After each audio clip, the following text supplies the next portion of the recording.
The true threat to capitalism, pornography and vaccines.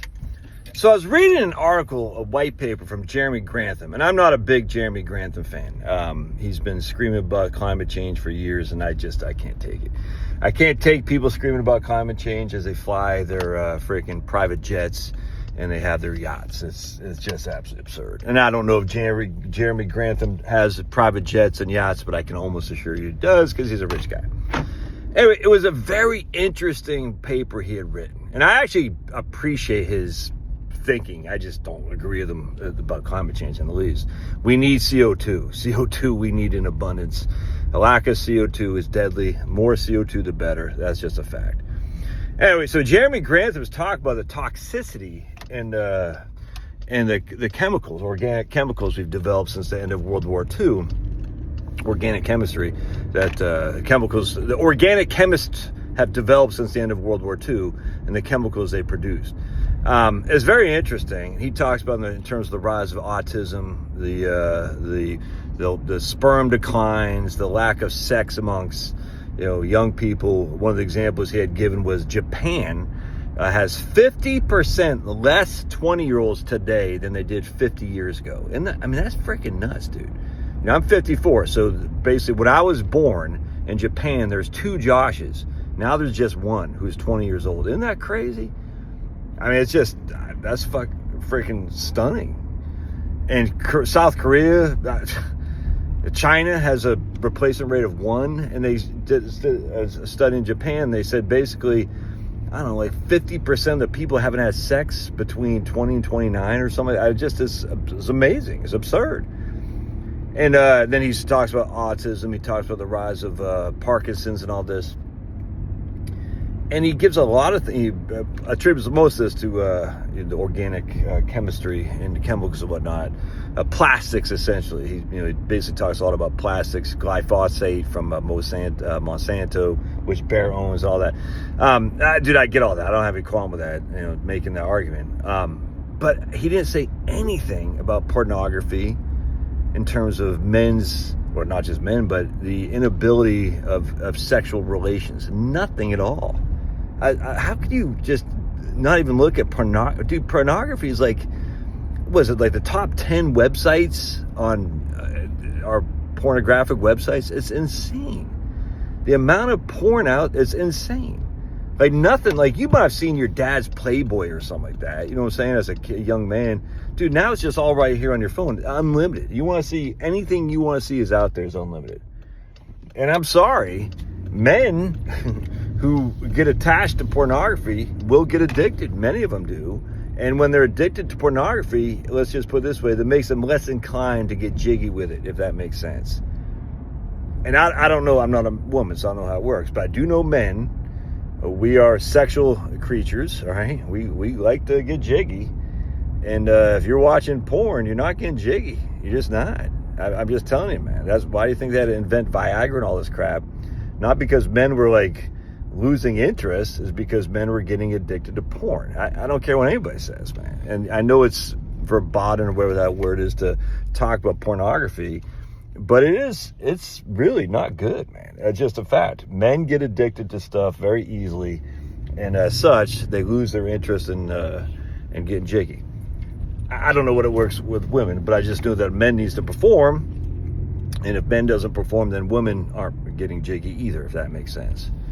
Now, when it comes to sperm counts and all that, so Jeremy Grantham was using plastics and glyphosate and other things and toxicity and utero and whatnot. I'm just like, how do you not talk about vaccines? How do you not talk about vaccines?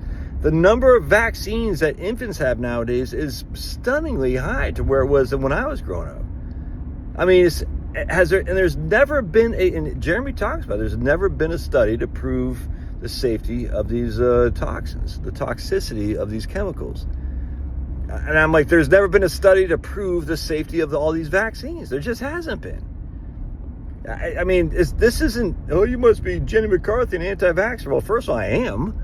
Because I looked to it, I said, there's never been a study to validate the safety of all these vaccines and the CDC recommended dosage. There hasn't been. And yet Jeremy Grantham doesn't talk about it. Talk about toxicity.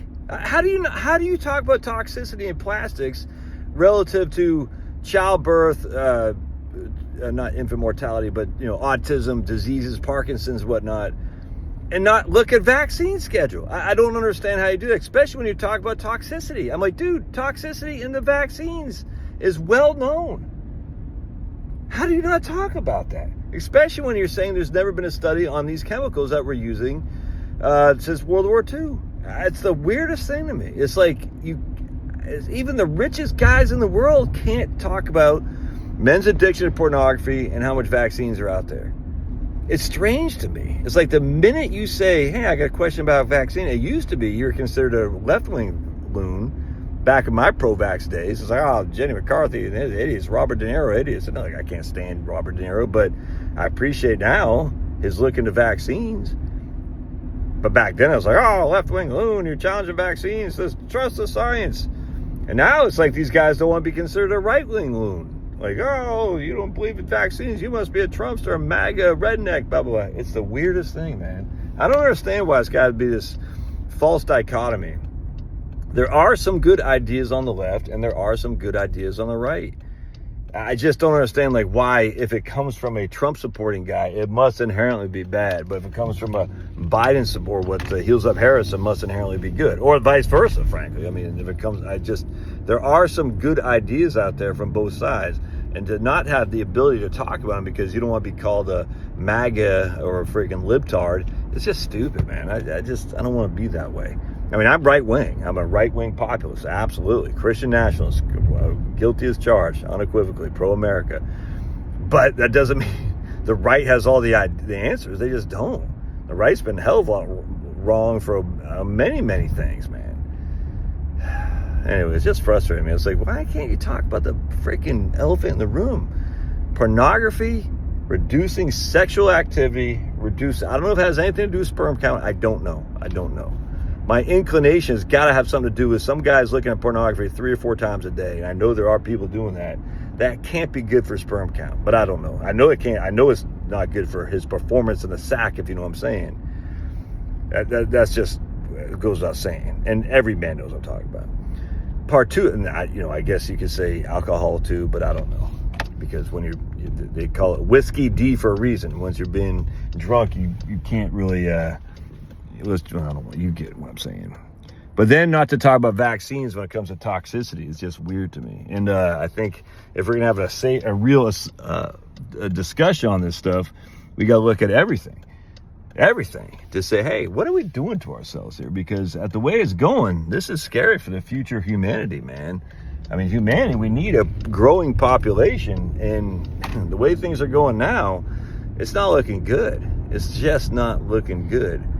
And like Jeremy was saying, like in South Korea, and he's saying 3 generations, there's going to be 8 grandparents for every 1 child or 1 grandchild. 8. That's a collapsed society. You can't exist like that. Japan's the same thing. China's the same thing. India's getting close to not even enough women. 2.0. It's 2.1 for population birth rate. Each woman has to have 2.1 children, and India's right there on the line there. And I'm sure as they get more wealthy, they'll have less too. Anyway, I just thought I'd share that with you. God bless. Love to hear your thoughts.